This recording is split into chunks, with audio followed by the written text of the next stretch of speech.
Hello, my name is Jeremy Nathaniel Akers, and I'm going to run you through the design brief template.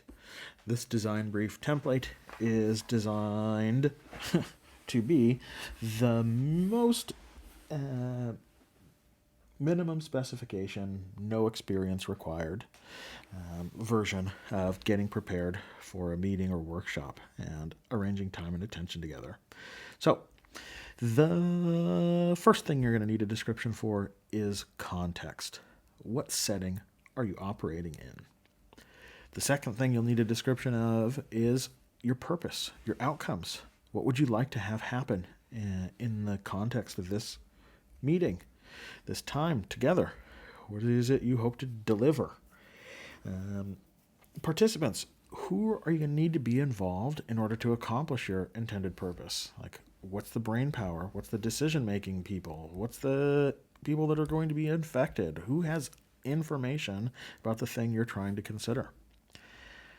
Then you're going to need to have some form of description about your particulars, your constraints. What's the date? How much time do you have to prepare? How many sessions can you split this into? What's the cadence of if this is a repeated session? What are there any resources and information you're going to need to bring into the room in order to get started where you want to be? And then have some description of the how. This is where, for me, the rubber hits the road. Process mindfulness is what we're trying to gear up, and that is just to make a decision. To ask the question and make a decision about what liberating structures or interaction games you will use to organize your attention and achieve your purpose. This is the selection matchmaker. Take 10 minutes, read through this list once, circle everything that you think could help you achieve your outcome, your purpose, and then read the list again and try and cut that list in half. And read that list again and try and cut that list in half. Hopefully you'll be left with just 2 or 3 things that you can then flip over to the other page and look up. So these are the liberating structures that you yourself think make sense to address and achieve your outcome. If you can narrow that down to 1, great. If you can narrow that down to 3, also great. Then you're going to want to make use of your design storyboard. This is just a description of the agenda item, the content that you want to tackle, the purpose, the structure, how you're going to configure groups and the set of steps over time, and what the intended output of that structure should be. How do you want to handle that? Do you want people to use some form of canvas? Do you want them to put information in a nice place prettily? Do you want them to come down to a decision? And then once you have that structure in place, go, try, do. All you have to do is walk up and say, hey guys, what's up you nerds? I have thought about this and I have a plan that can help us get to this intended purpose. It's going to take this. Can I help? You want to try it? Do you want to play a game today? Once you do that, you will want to, after the session, get some form of feedback. Let people tell you what they thought of the way you arranged their time and attention and energy together. And the simplest way to do that is with a return on time invested, using the fist of 5. So ask the whole group at the close. 1 being low, didn't like it, was a waste of my time. 5 being high, super awesome, would recommend.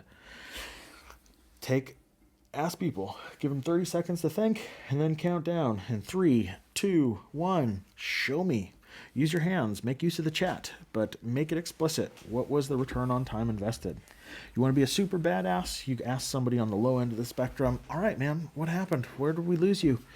What do you think might have helped keep you in the game? And then go and then thank them for that glorious, glorious feedback. And then go to somebody on the flip side of the spectrum and say, hey, glad you liked it. What was it that made it that way for you? And accept their praise, their compliment, their appreciation. You'll need it to deal with the feedback sometimes, man. That's just being alive. And also, I think it's a min spec. It's not really a min spec. You wouldn't you will get away if you both don't ask for feedback, if you're too afraid to do that. And it is, I mean, if you are afraid, I mean, come on, let's be for real. We're all afraid. Do it anyway. It's okay. Like, just do it anyway. You'll feel like a badass for having done it, and you will be. You will deserve that feeling of badassery for have done something that scared you, and having realized that you have lived. And you ever tried cold showers? Same fucking thing, right? Just, but you live, and you feel like a heroic human for it. But in addition to feedback, have some description. If you can do this after the fact, but make some use of the intellectual property you guys have created. You guys have done some great sense making, and how do you want to share that information with your wider context? How do you want to summarize it? Can you make a slide out of it? Can you make a visual? Can you make a TikTok length video that helps give people an easily digestible artifact of the thinking, so that, hey, everybody can win with this better map of the context and reality that you have dreamt up. So this is the min spec for the design storyboard, or the design brief into the design storyboard. There's a whole bunch of other shit in here that I didn't read to you because I'm too long-winded and I would take forever to explain it, but you saw it, it's in there. A link to the docs in the video description.